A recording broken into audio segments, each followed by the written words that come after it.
Welcome, everyone. Thank you for joining us for our Gilded Age programming this evening.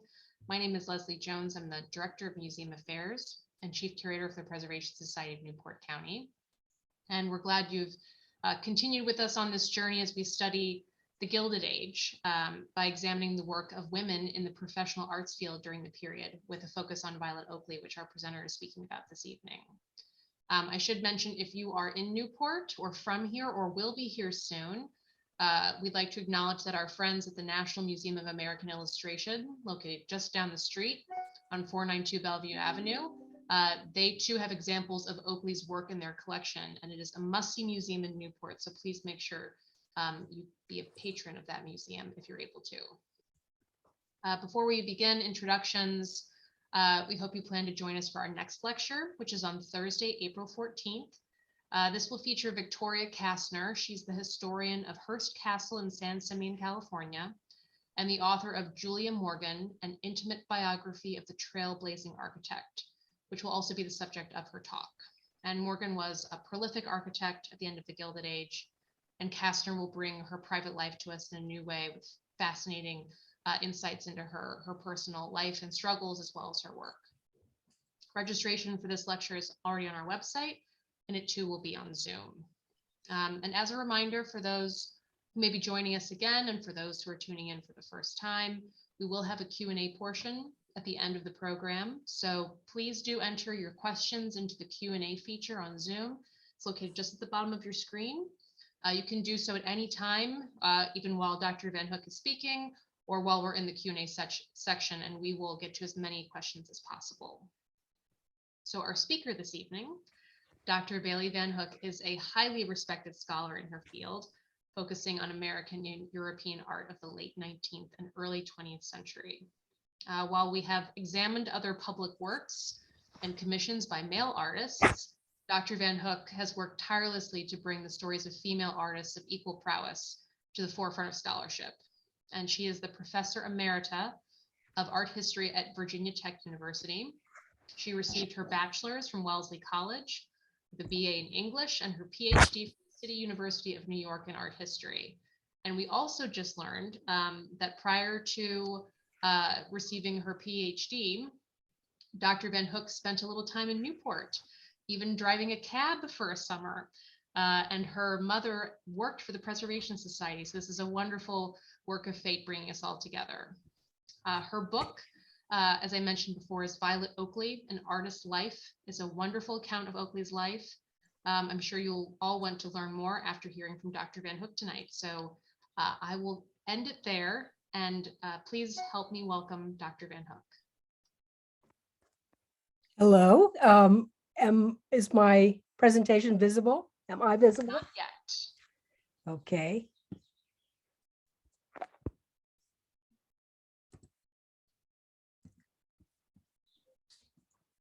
I think I need some help. There's no share at the bottom. So I'm going to button that says share screen on Zoom. No. Okay, I'm going to go back.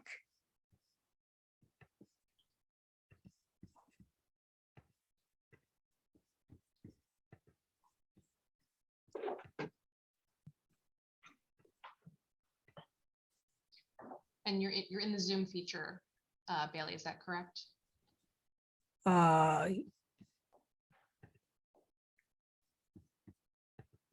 We could also run the PowerPoint on our end, Bailey, and then you could just tell Claire when you'd like to advance the slides. Okay, okay, that's fine. Great. Okay. Are you on one? Okay, go to the next. Yes. Okay, go to the next one, the first slide of Violet Oakley. Great. Okay, I start the presentation with this photograph of Violet Oakley, and I ask the question, what is wrong with this picture? It shows Violet Oakley, the foremost American muralist of the Gilded Age. And no, there's nothing wrong with it per se, except that it's the only picture I know of a woman painting a mural at the turn of the 20th century. So the question is, why is it the only one? This is what I intend to speak about tonight. I want to bring together research I did on mural painting that was published as The Virgin and the Dynamo in 2003, and my biography of Violet Oakley, published in 2016. I had mentioned Oakley in the mural book, but not in any big way. I also cited briefly two other female artists in connection with the murals at the World's Colombian Exposition, Mary Cassatt, that many of you may know about, and Mary Fairchild McMonnies. There are a few others that I could have mentioned, a few other women who painted murals in Chicago, but I consider them all, with the exception of Oakley and Mary Cassatt, as relatively minor figures who didn't receive the big commissions or have the large reputation in the art world at the time or in the subsequent histories of the period. And of course, Cassatt is far better known as a portraitist and as a painter of mothers and children. Okay, next. Next slide. I mentioned the World's Colombian Exposition because it is widely perceived as the start of it all. The fair in Chicago in 1893 was a momentous event. Over 20 million men, women, and children visited it. That was when many people experienced electricity for the first time, and inventions like the dynamo or the generator were first exhibited that foretold the success of industry in the United States in the late 19th and early 20th century. The fair also sparked the City Beautiful movement, which for better or worse changed the public face of our cities. It was then that the idea of city planning was voiced for the first time, and large-scale monumental classicism, such as you found at the White City, became ideal. It was also the time and place when most of the artists who would figure prominently in the Beaux-Arts mural movement got their start. They went on to receive commissions to decorate the interiors of public structures like state houses, courthouses, libraries, and city halls. So the question begs to be answered: why did the majority of the male artists who painted murals at the fair go on to paint additional murals in public spaces, some like Edwin Blashfield having illustrious and profitable careers, and the women did not? For those of you with any knowledge of the feminist art movement, the question bears distinct similarity to Linda Knocklen's 1970 groundbreaking essay, Why Have There Been No Great Women Artists? As we shall see, some of the answers are the same. The scarcity of training, the lack of role models, but as we should also see, many of the obstacles put out in the path of female novelists were particular to that art form, to murals. First, some background. Next slide.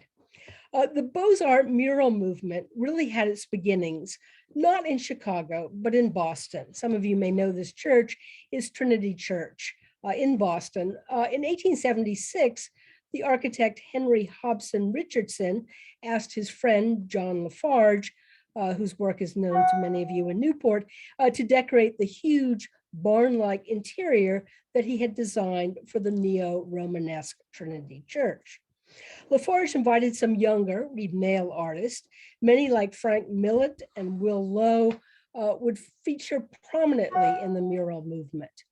The beginnings of the movement were the part of a much larger phenomena, the so-called American Renaissance in the visual and the decorative arts and architecture. The artists, mostly fresh from European training, argued for a kind of ensemble art in which architecture, painting, and sculpture work together to create a unified whole, a harmony among the visual and the plastic arts.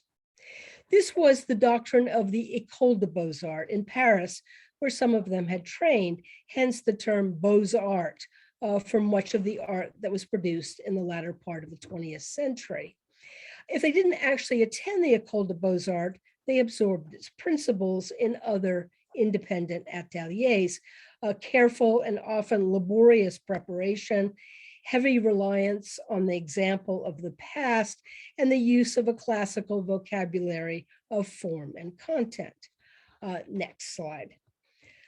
Lafarge would be very successful in the next decade. In the 1880s, with mural and decorative commissions from many of the so-called robber barons who built their mansions in Newport, or their cottages, who built palatial homes such as the Villard houses on Madison Avenue, which you see here. Some of you may know it as the Villard restaurant in the hotel at Madison and 51st. Next slide, please. But the mural movement was jump-started by the World's Fair in Chicago in 1893, when several prominent architects such as George Post and Richard Morris Hunt, also known to you in Newport, invited young artists to decorate the domes and the walls of their buildings. In Chicago, the men worked primarily on George Post's manufacturers and liberal arts building, seen at the top, or Hunt's administration building, seen at the bottom. Next slide. The women painted murals for the women's building, appropriately designed by one of only 3 licensed female architects in the United States. Sophia Hayden, also one of the first graduates of MIT's architecture program. The so-called Board of Lady Managers oversaw the competition for the design of the building, as well as the exhibits it housed. Next slide. They invited 2 expatriates, and I'm sorry these are so bad, but that's all we have left of these murals, these photographs. They invited 2 expatriates, Mary Cassatt and Mary Fairchild Moniz, to paint murals in the semicircular lunettes at each end of the Great Hall. McMoniz decided to paint Primitive Woman, which you see on the top, and Cassatt painted its pendant, Modern Women. 5 other women artists painted murals in other parts of the building. If Chicago was the event that jump-started the mural movement, what kind of beginning was it for female artists? It could be argued that for all the opportunity it presented, the women were being ghettoized, patronized, contained in their own spaces in the women's building. They were not only spatially and geographically separate, but they were in very different worlds. The women's building largely presented an array of craft objects, while the manufacturers and liberal arts building, where most of the murals were created by men, or most of the male artists created murals, contained some of the great inventions of the 19th century, a message that reinforced the notion of separate spheres so common at the time. Women's place was in the home, the crafts, and men's in the larger world. Next slide. Later, the male artists, and that's Blashfield at the top and Cox at the bottom and the administration building, later they would reminisce about the great fun they had at the fair and the excitement that it generated. One later said that it was the greatest meeting of artists since 15th century Florence. Although such a claim is dubious to us today, it speaks to the enthusiasm and the camaraderie that the experience of working together at the fair generated. An account of the muralists at the fair described one end of the grounds where there was a so-called hunter's camp, where many of the male artists would gather at night, smoke cigars, and talk about the work they were doing during the day. Mural painting and monumental sculpture, art forms that were largely new to them. The account of the hunter's camp mentions men only. Perhaps some of the men brought female friends or models. It's hard for us to imagine now, perhaps, the weight of those prescriptions that would have mitigated against female artists participating in that experience. Unmarried or even married women artists could not hang out with the male artists in such an environment, who, if with their wives, had probably left them behind at the hotel or the respectable rooming house while they hung out with the guys. For a woman artist to enter the hunting camp after dark could compromise her moral reputation in the eyes of the respectable world. Next.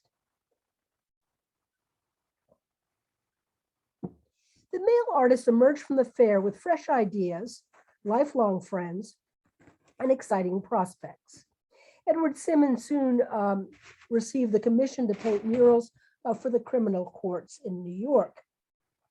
Others were soon employed to paint murals at the Library of Congress that you see here and the appellate courthouse in New York, all commissions within 5 years of the fair.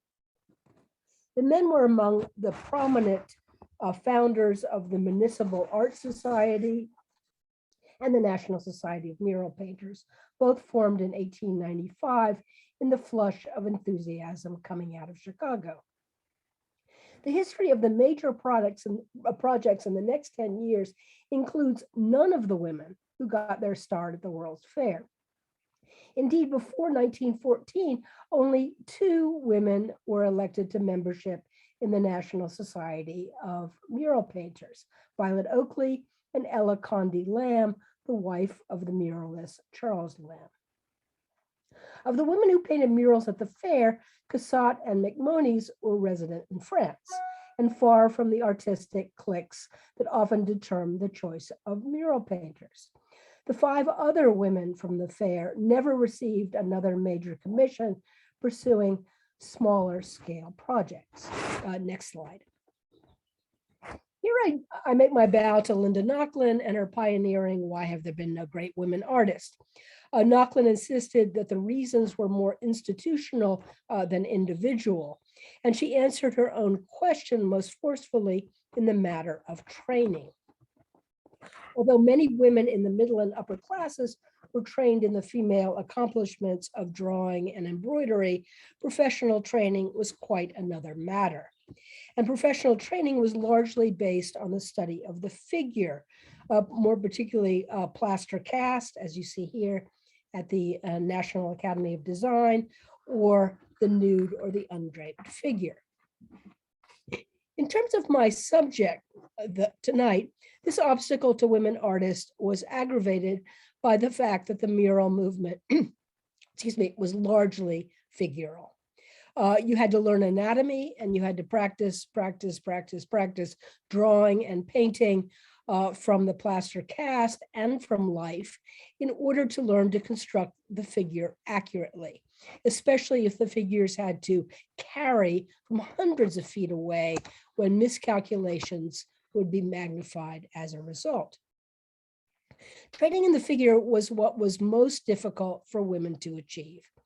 The École des Beaux-Arts itself did not admit women until 1897.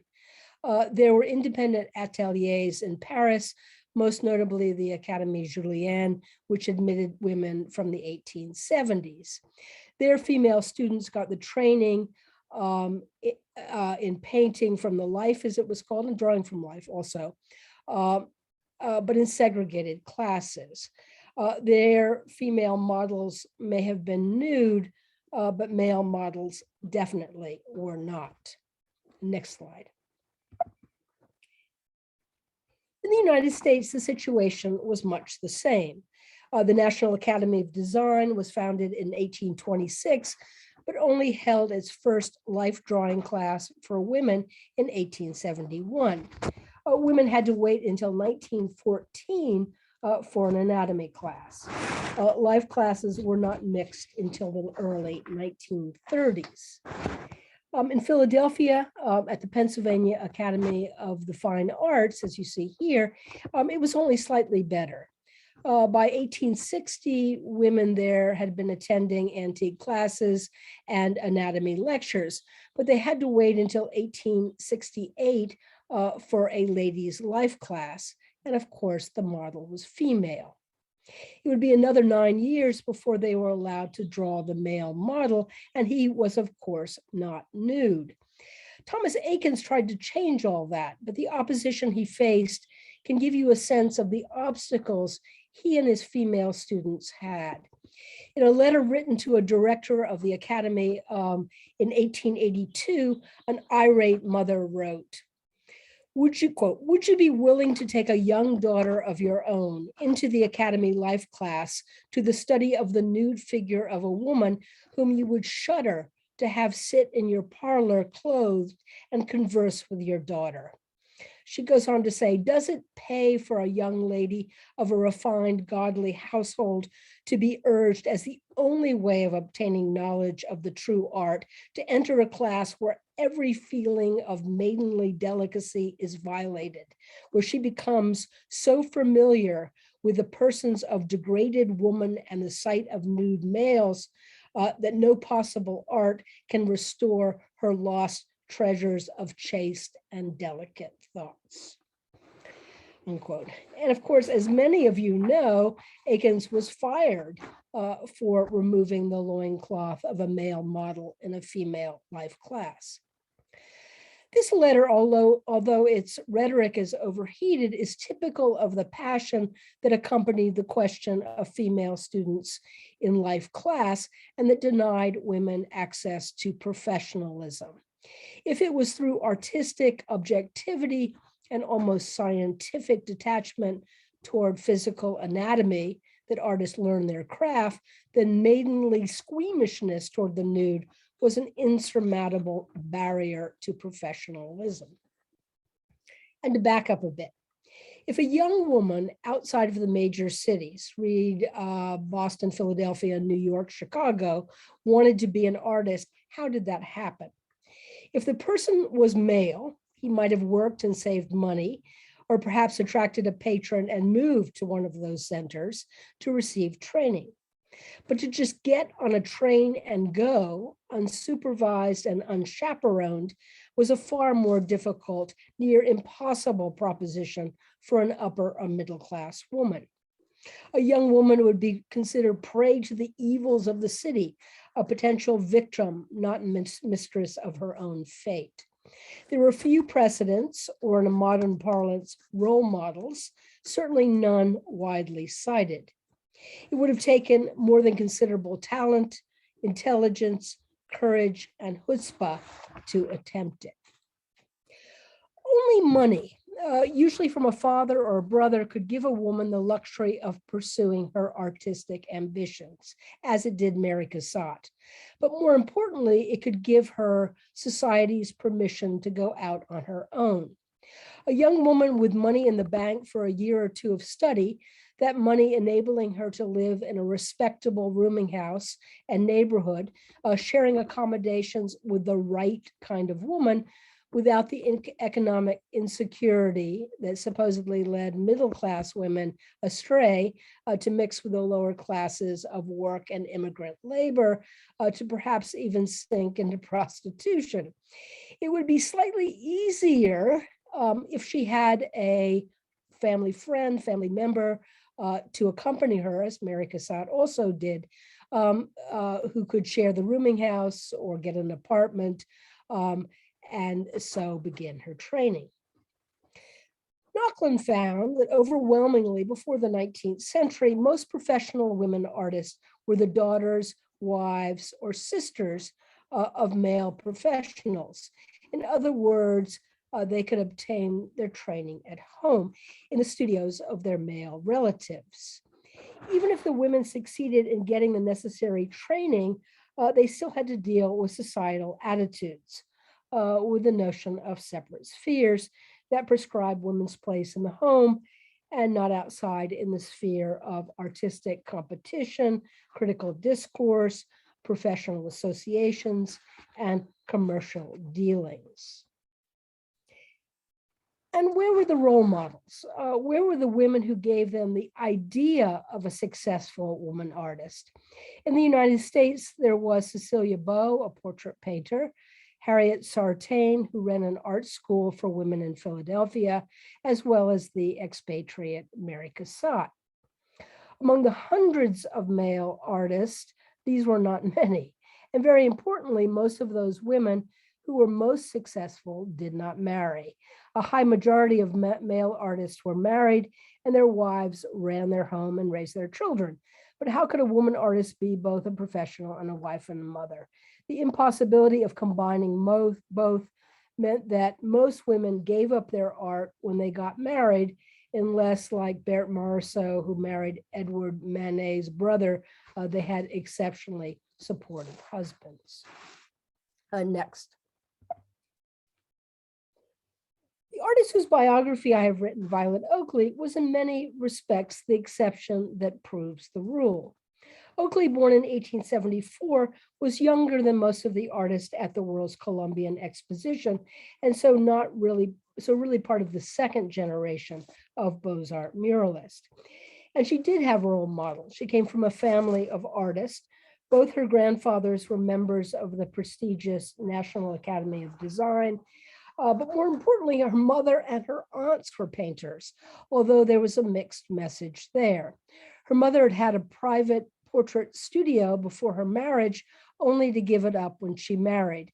And her unmarried aunts were painters, but most were amateurs who did not pursue professional careers. She did have several cousins in England. Her father had immigrated from England who were professionals, but then again, they were the wives and the daughters of artists, proving Knocklen's thesis. The point is that the idea that a girl could grow up to be a professional artist was part of Oakley's upbringing, an extremely important factor in the odds of a woman exceeding in art. And she was able to get training. Next. When Oakley was 20, she and her sister Hester traveled into Manhattan with their father, who was a businessman, from their home in South Orange, New Jersey, to attend the Art Students League, one of the few places where women artists could receive the same training as men. Founded in 1875, it was unendowed, student-run, and supported.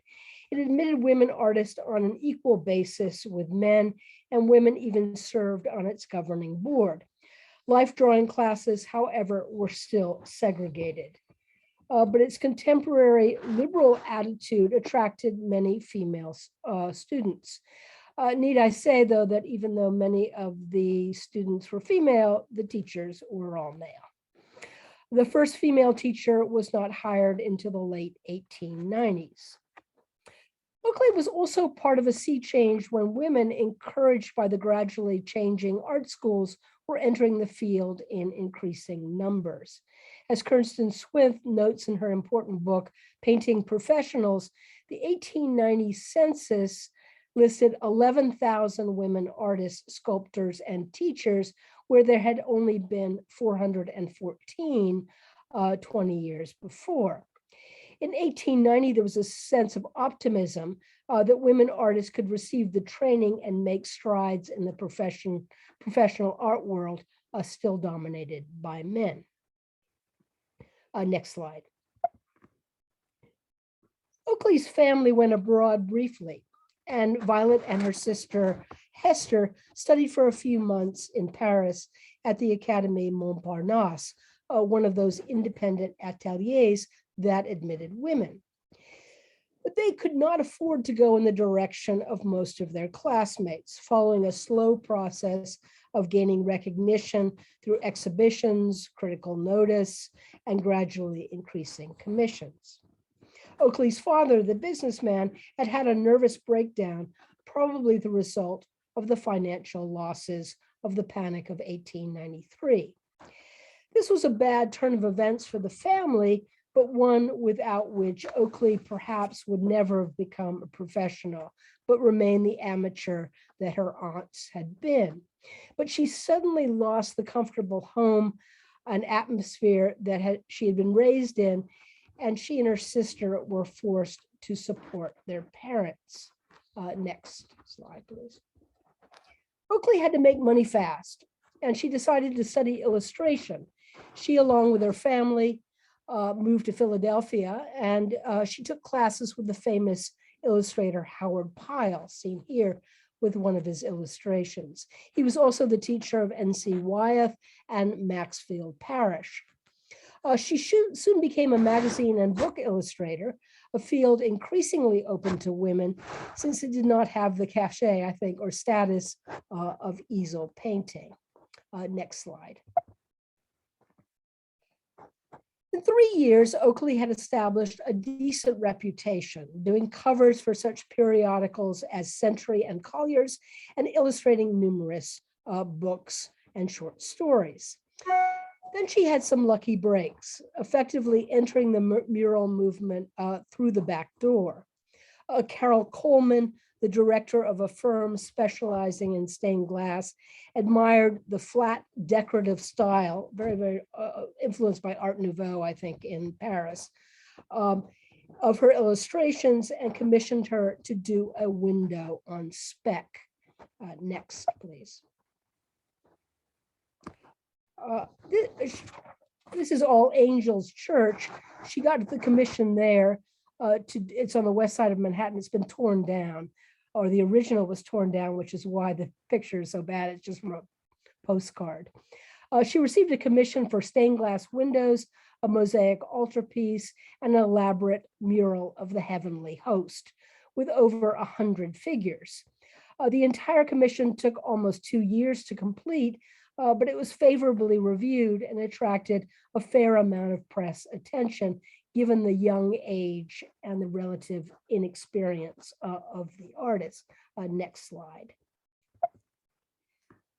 This, in turn, luck again, led to another, this time major and very visible commission.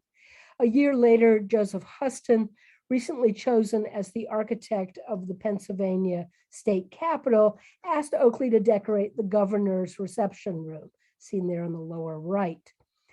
She was lucky again there. Huston only chose artists who had either been born, raised, or currently lived in Pennsylvania. It was the Pennsylvania state capitol, after all. And although Oakley had been raised in New Jersey and had trained and lived briefly in New York, she had for the last 5 years lived in Philadelphia. Next, please. There was another factor in her favor. A shift was occurring in the mural movement. Although most of the early murals had been large-scale allegories with women representing abstract virtues or concepts, it's Cox's Science on the left and Vedder's Rome on the right, this whole trend was changing. Allegories were perceived as too genteel, too foreign, too ideal, too feminine too, but that's another story. After the turn of the 20th century, there was a demand for representations of history, especially for public government buildings, such as state houses and courthouses. Oakley was primed for that development. She had, after all, studied illustration with Howard Pyle, whose clear, easily read and understood compositions with their hard contours and dramatic shifts of space would translate well into the much larger scale of mural painting. Next. Oakley completed her murals for the governor's reception room in the Pennsylvania state capitol in 1906. With her Founding of the State of Liberty Spiritual, an 18-panel history of the events that led William Penn to Pennsylvania, starting with the translation of the English Bible in the upper left by William Tyndall, and on the lower right, Penn actually getting his first sight of what would be Pennsylvania. She became very famous as a result of this, and really the only female face associated with the Beaux-Arts mural movement. Next slide, please. This is a 1908 photograph of the panels, which you can see on the upper left. When the artist who had been awarded the lion's share of the Pennsylvania Capitol, Edwin Austin Abbey, also previously a illustrator who took advantage of this new movement, when he died in 1911, Oakley received the commission to decorate the rooms he had not yet begun, the Senate and the Supreme Court. Next slide, please. He Here, the Senate shows her mural, International Unity and Understanding, going back to the allegorical trend of the earlier mural movement, but then various historical scenes. This site, as well as the Supreme Court, would take her until 1927 and make her reputation as a mural painter. She would get numerous other commissions, none as large as the Pennsylvania Capitol, but nonetheless significant. A courthouse in Cleveland, the Alumni House at Vassar, several schools and churches in the Philadelphia area. But she was practically alone in this achievement. Again, why? Why in 1915 was she one of only 2 female members of the National Society of Mural Painters? It wasn't just that the hunting camp, amidst the splendors of the world's Colombian Exposition, excluded them. The door was closed in many other ways. The traditions and mores of the culture were against her fellow female artists becoming muralists. And the way the profession was organized also reinforced that exclusion. Oakley's first professional contacts were with women. She belonged to the Plastic Club, an organization of women artists founded in Philadelphia in 1897 with 125 founding members, which held 2 annual exhibitions. But if access to life class was segregated, so it was with clubs and organizations. Mural painting was very much a men's club or an old boys network. Next slide, please. In the first years after the fair, artists got commissions because they were friends of the architects. Either they studied in Paris together with the likes of Richard Morris Hunt, or they belonged to clubs like the Union League or the Metropolitan or Players or the Century Club with George Post or Stanford White or Charles McKim. You can't underestimate the importance of those contacts. The old architect friend you run into at your club when you are seated before the fire with your cigar and cognac. The slides, the top one is the Art Institute of Chicago, clowning off with a female life model. Of course, you see no women other than the model. On the slide on the bottom is the 1908 jury, no women, for the National Academy of Design. When Oakley wanted to study the decorations by H. Siddons Mowbray at the University Club in New York, which she heard much about and had seen illustrated in the popular press, she had to receive permission from the club's directors. The office of McKim, Mead and White, the club's architects, put in a good word for her, but they expressed surprise when permission was granted, even though it was only for a 1-hour visit, and they hastened to tell her how fortunate she was. Next slide. When you went to a meeting of your professional organization of muralists or sculptors or architects or your fellow jurors, almost all those you ran into were men. Not to mention the so-called stag parties, as you see here, that were so much the rage. The muralist Edward Simmons mentioned one in his autobiography at which 2 models, a redhead and a blonde, served wine corresponding to her complexion, and a girl emerged from a pie with canary birds. Simmons chastised those who found the party improper, describing it as very moral and dignified, and all the male guest list as socially and artistically of the best set. Yet despite such protests, we know now that some of the artists and architects of this generation not only attended stag parties, such as you see here, but also rented apartments and studios where they would entertain women, not their wives, Stanford White being the most notable. The gendered language of the period also contributed to the status quo and unsubtly excluded women. One of the most common phrases to describe this generation of artists, those who returned to the United States from European training, was the men of 1878, a reference to the year when the Society of American Artists was founded to challenge the older generation. When contemporary artists or critics spoke of somebody being the best artist In a particular exhibition, they often said he was the best man. The warmth of friendship elicited comments about the grand fellow that their friend was. Next slide. In the mural movement, it wasn't just the gendered language of the period excluded women. Many assumed that they could not be artists because of their limitations. One of Oakley's teachers at the Art Students League, the muralist J. Carroll Beckwith, who you see in the center of this photograph, was widely known to discourage his women students in classes and disparage them in private.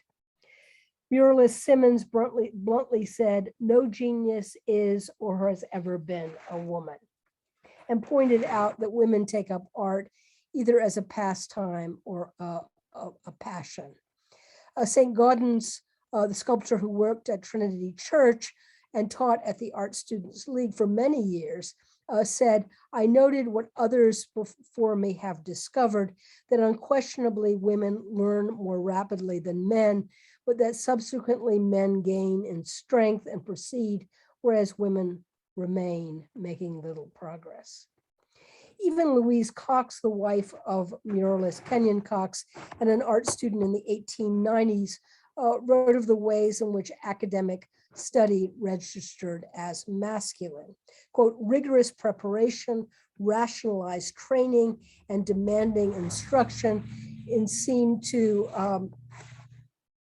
to employ and to require masculine rationality, strength, and autonomous drive." Next slide. There was also the question of precedent and tradition. American muralists perceive themselves as, and they call themselves, the heir to the ages.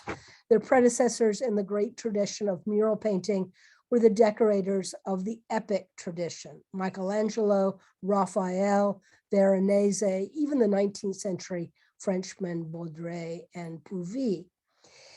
Ever since the establishment of the first art academies in the 17th century, a hierarchy was established that placed epic painting of grand ideal subjects at the very pinnacle of art practice. These epic paintings were figural, and their duty was to express great ideas, grand ideas about the human condition. Of all the women resurrected by the feminist movement in the 20th century, there are only a few muralists. How could women, given so small a share of the intellectual content of Western civilization, be up to such a demand? Next slide.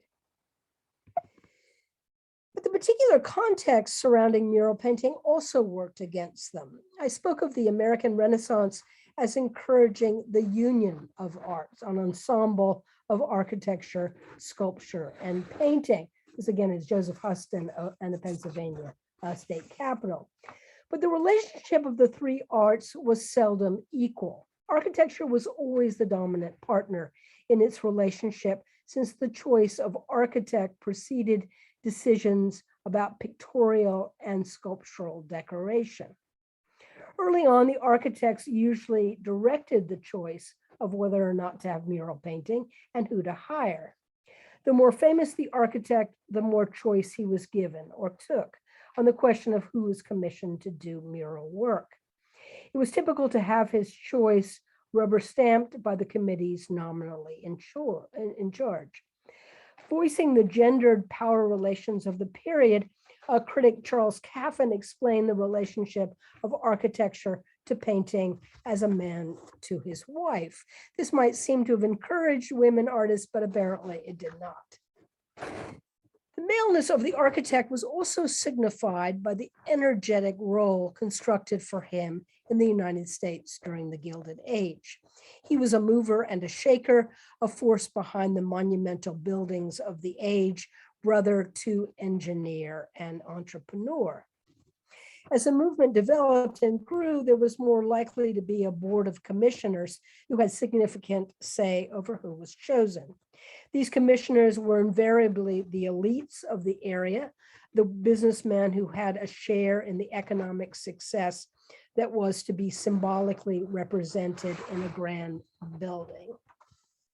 Next slide, please. Muralists also essentially acted as subcontractors to the architects or building commissioners. And the field of mural painting was marked by contracts that specified what had to be done and by when, with specific deadlines for percentages of the work completed and approved. The price was often calculated in square footage, believe it or not, $50 per square foot being the going rate for a well-known muralist. Violet only got 35 for the governor's reception room. She did negotiate and get 50 for the Senate and the Supreme Court. After the state or the county had invested so much in an artist and his progress, it was a multi-year usually contract. It also made sense to bond them in case they died suddenly or incapacitated and could not finish what they had begun. The muralist also often ran a studio with numerous assistants who he supervised. This is Blashfield with his assistants. Women were not brought up to operate in that kind of environment. Instead, they were either married to the businessman who operated there, or if working class, they worked for the boss who did. Those who knew Oakley invariably spoke of her shyness and the difficulty she had in putting herself forward. This changed eventually as she grew in confidence, but it was a slow process. And this lack of education and experience in the business world was another way in which female artists were excluded practically and symbolically.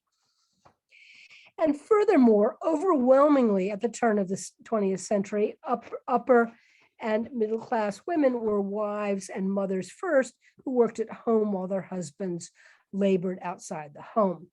Oakley never married, and Knocklen, as well as Virginia Woolf in her famous essay, A Room of One's Own, mentioned that successful professionals were more often likely unmarried women who did not have the responsibility of running a household. But male artists had other advantages. They had wives who handled that aspect of their lives. Next slide. Here, Oakley again was exceptional. Early on, she formed a bond with two other artists, the illustrators Elizabeth Shippen Green and Jessie Wilcox Smith. That's a Collier's cover, which shows three of them. And this is their home on Chestnut Street, their studio, Chestnut Street in Philadelphia on the right. The women lived together in an estate at Villanova and subsequently at another one in Mount Airy, both outside Philadelphia. A fourth member of the household was Henrietta Cozzens, see on the far right on the Collier's cover, who handled the management of their lives, the hiring of servants, the delivery of groceries and other goods, the planning of menus, the scheduling of repairs, the bills in and the payments out, giving the women the freedom to concentrate on their art. Later, when this arrangement dissolved and Oakley was on her own, she hired an assistant, Edith Emerson, who carried on those responsibilities and later became her companion for life, her wife, so to speak. Next slide. There were other factors. Mural painting is on a scale unlike any other two-dimensional medium. Articles on Oakley when she received the Pennsylvania Commission invariably mentioned her small size, implying how could this little woman create such big paintings? Although most of the murals were oil on canvas, executed in the studio and applied to the surface later, this was true generally of the Beaux-Arts movement, scaffolding had to be erected to install them. The artists usually had last-minute changes to make when the murals were first seen in situ. Perhaps the color was too high-keyed or did not match exactly the stone that he had been sent as a sample. I'm sure most of you are aware of the kind of clothing that women wore at the turn of the 20th century that mitigated against climbing ladders or scaffolding, long, wide skirts, and even corsets. The perception that their clothing was inappropriate to the task at hand was perhaps the most unarticulated yet one of the most important obstacles. And of course, the phallic nature of that big brush also went unmentioned. Next slide. In 1914, Violet Oakley became only the second female artist to teach at the Pennsylvania Academy of the Fine Arts. The first was Cecilia Beau. And Oakley taught a class in mural painting for 4 years. Given her own proclivities, the class was not in the practice of mural painting per se, but in its philosophy and ideas. By all accounts, she was an inspiring teacher, especially for female students.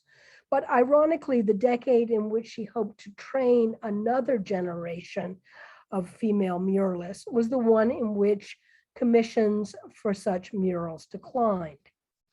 After World War I, shifting taste of architects, artists, and the public mitigated against the grand ideal subjects. They were increasingly seen as bombastic, overreaching, and their figural, traditional classical style was out of fashion with the growing modernist movement. At the time in history when Oakley should have been the role model for generations of women, history turned against her. But given the range of obstacles, language, institutions, cronyism, societal expectations, success for women in the field was a long way off. In the 1930s, a new mural movement emerged, encouraged by the government program of the Works Progress Administration to give unemployed artists work. Generally, the commissions were more modest, not the state houses, but post offices and county courthouses, now in a newly realist yet modernist style. And yes, there were more women muralists, although by no means in proportion in their numbers in the art field. But Oakley unfortunately did not benefit from this new government patronage. Like her contemporary male artists, her Beaux-Arts style was perceived as too old-fashioned and out of touch with modern America. But in her time, Oakley did succeed. Not a radical, she had to make her way in a man's world, speaking and walking softly so that she was allowed to carry that big brush.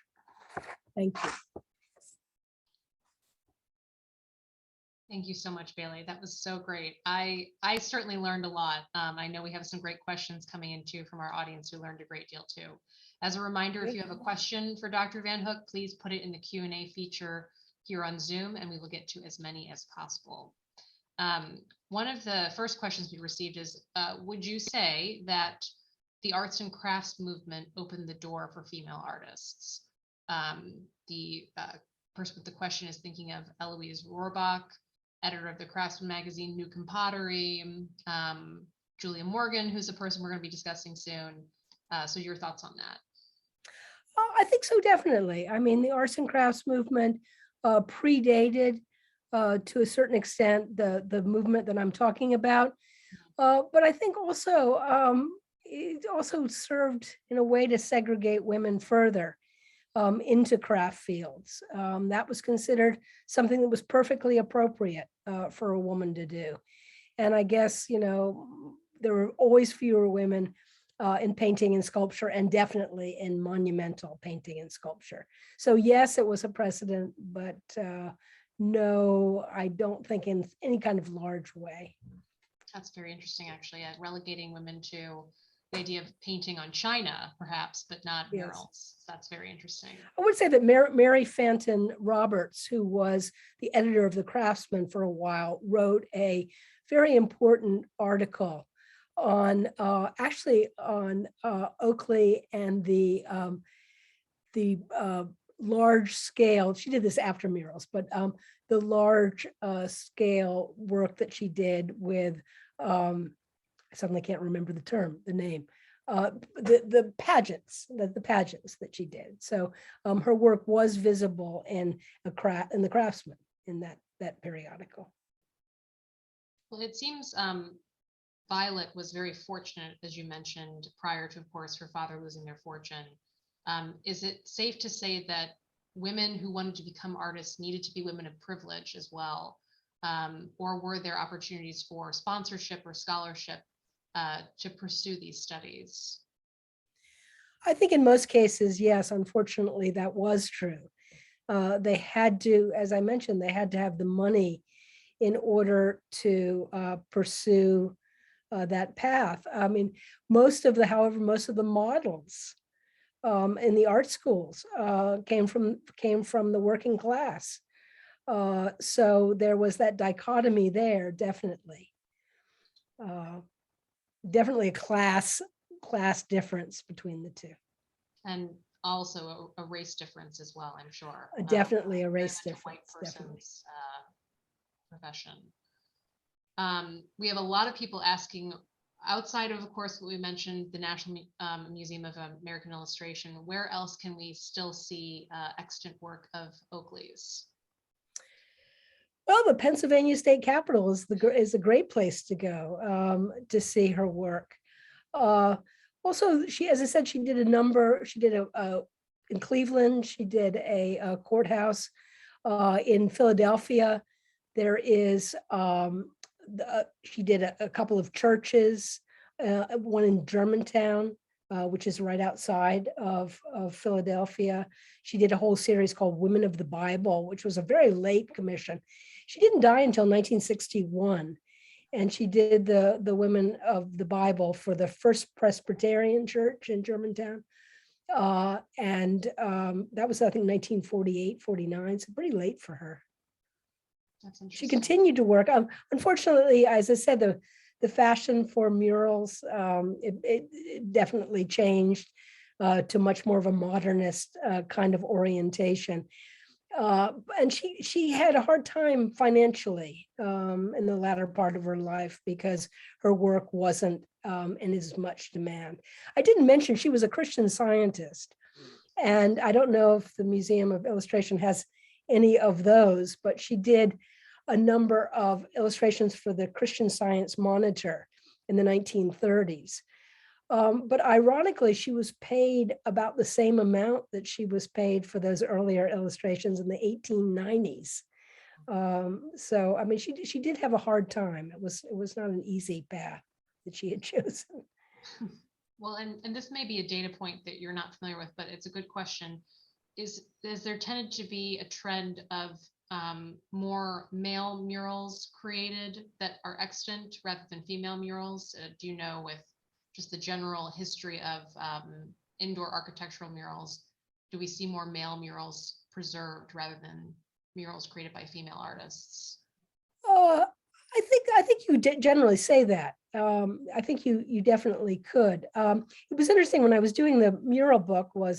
I started in the 90s, and it carried me forward to 2003. And almost every site I went to had recently been restored, with very, very few exceptions. And if people are familiar with their own state capitol or courthouse or whatever, if they were decorated with Beaux-Arts murals, chances are they were renovated in the 1990s, and most of those were male artists who got those commissions. So yes, because they were more at the time, more have survived.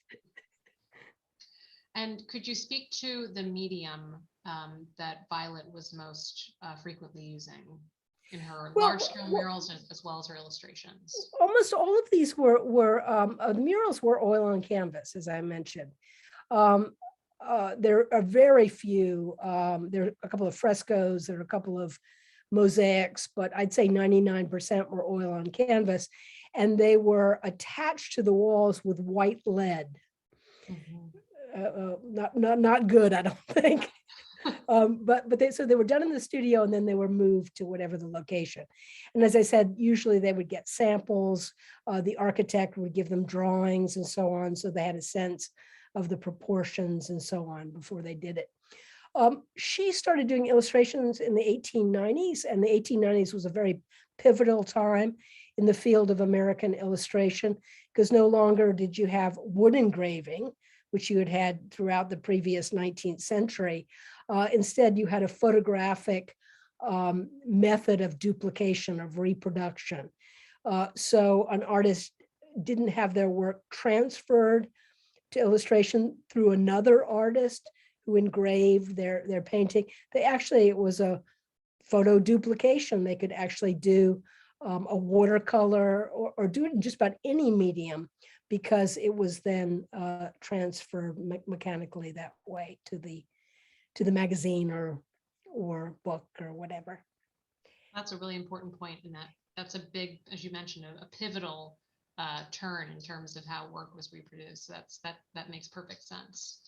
And this is also when women started entering the field of illustration. It was considered the 1890s, the golden age of illustration, right? And women really took the opportunity to be employed. It was also something you could do at home, and you didn't have to be in New York.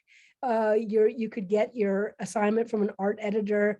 You could then do it at home and send it off. So that was also something that was very lucky for women illustrators. I guess that makes sense as to why the Gilded Age is also known as the Gilded Age and Progressive Era during the 1890s. That makes perfect sense. Yeah. With respect to what's happening in the US and perhaps some of the artists that Violet and her contemporaries met while in Paris, is the same trend happening in the United States as is in perhaps Western Europe or Eastern Europe, with the proportion still being mostly male mural artists, or is there more opportunity in other countries? Definitely, there was. The leading French muralist was Puvis, and he decorated a number of museums, also the number of schools also. But I remember it was many years ago, I went for a tour to see some of these sites in France, and I don't really remember seeing any female muralist. So you could say that Oakley was very much an exception there too. One of our listeners would like to know if Violet, had any dealings with Frank Furness. If she had anything to do with him. Yeah. No, she didn't. She attended the Pennsylvania Academy of the Fine Arts herself, just very briefly. But I don't think she ever came into contact with Furness. Of course, was the architect of the Pennsylvania Academy of the Fine Arts, and I don't think she ever came into contact with him. No. It was sort of as I said, they didn't have much money. And she and her sister Hester actually traded off going to class. And when you read her descriptions of being there at the Pennsylvania Academy of the Fine Arts as a student, very briefly, it doesn't have, you don't have the idea of studio parties or things like that. I mean, their life was very, very difficult during this period. So. Well, we have one more question for the evening, and that is, was Violet able to plan, or did she have a plan for her legacy and her artwork that was left towards the end of her life or towards the end of her career? And with your research, how were you able to uncover and find information about her? Where are those resources located? Well, it was like there was too much, not too little. Her last home was her studio, Cogsley, which is it's comes from the name of her illustrator friends, which was outside of Philadelphia in Mount Airy. And after she died, her will was contested, and eventually the Archives of American Art was allowed to go in there and collect all her artwork. And most of the archives, but it was also a group from the Philadelphia Museum of Art was able to go in there, collect the artworks, and in most cases they gave the artworks found in the studio to whatever commission those works had been done for. So the Pennsylvania Capitol got all the studies for that. The museum in Cleveland got all the ones for the Cleveland courthouse and so on.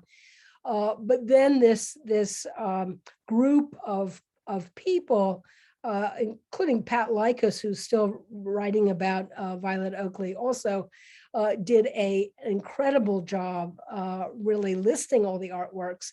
And then the Archives of American Art did an incredible job cataloging them. So I think I went through 47 reels of microfilm, each reel being 1,500 about, and went through boxes and boxes, spent a semester at the archives going through. So it wasn't that there wasn't enough. It was just too much. But it was great because they had been cataloged, so it was year by year. So you really got a sense of her daily life. It was really a fantastic opportunity. Oh, that's great. Well, we have certainly benefited from all of that work that you've done. So thank you so much, Well, Bailey. thank you. It was a wonderful evening that you shared with us. And thank you to everyone who was able to tune in this evening. We hope that you register for the April 14th lecture that's coming up with Victoria Kastner, discussing Julia Morgan, the architect of Hearst Castle, as well as many other historic buildings at the end of the Gilded Age in California. But we hope you have a great evening, and thank you again for your support of the Preservation Society.